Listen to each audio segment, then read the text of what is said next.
di hati. Puji Tuhan. Orang tua murid yang sangat hormat.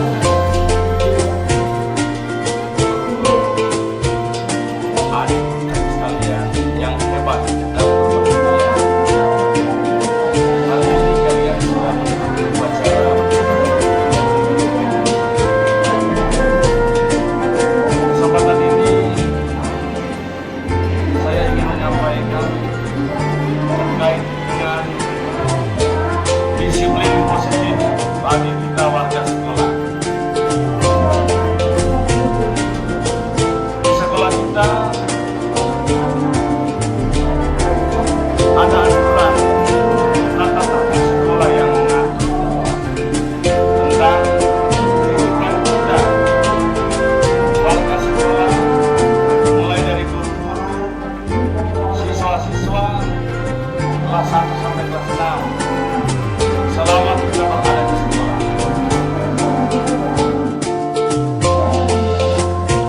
Pertama, dalam kegiatan belajar mengajar, tentu setiap hari kita sering menemui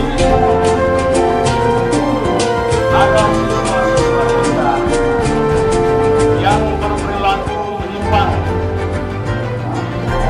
Sementara belajar, ada saja siswa yang suka mengganggu teman, tidak fokus belajar. Ada juga siswa yang saling usil,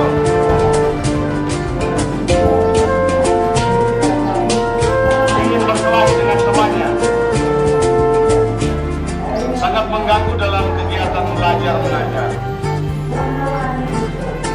Untuk menangani ini, kita sebagai guru,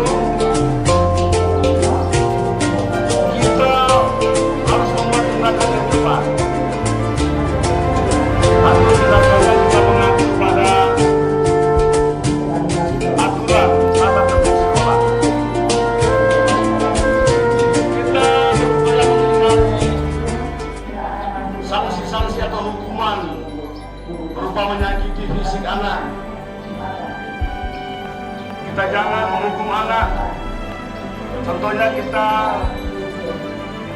menyuruh anak berdiri di depan sampai anak tersiksa, atau kita mencubit anak, apalagi kita memukul anak.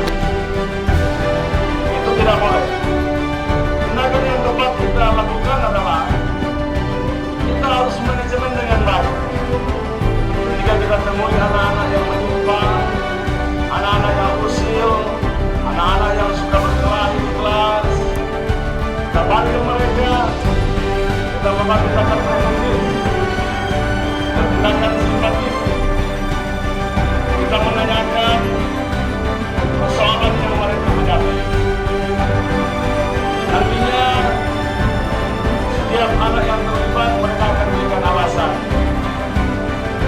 Tentu biasanya salah satu siswa akan menyampaikan perbuatan temannya yang kurang menyenangkan, sengaja atau tidak sengaja.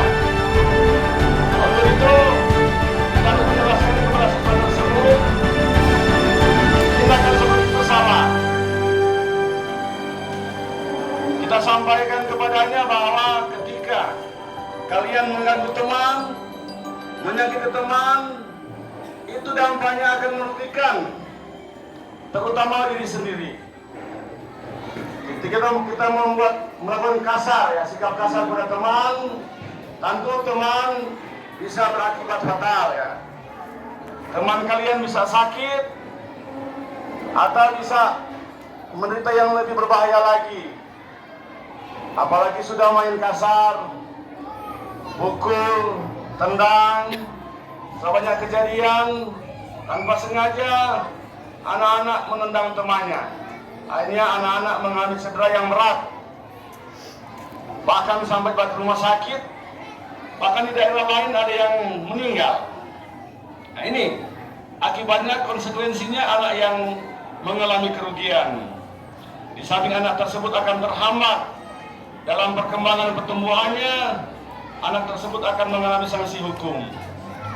Jadi kita sebagai guru, kita harus yakinkan kepada anak dampaknya, apa akibatnya kita berbuat hal-hal yang merugikan orang lain, mengganggu teman, menyakiti teman.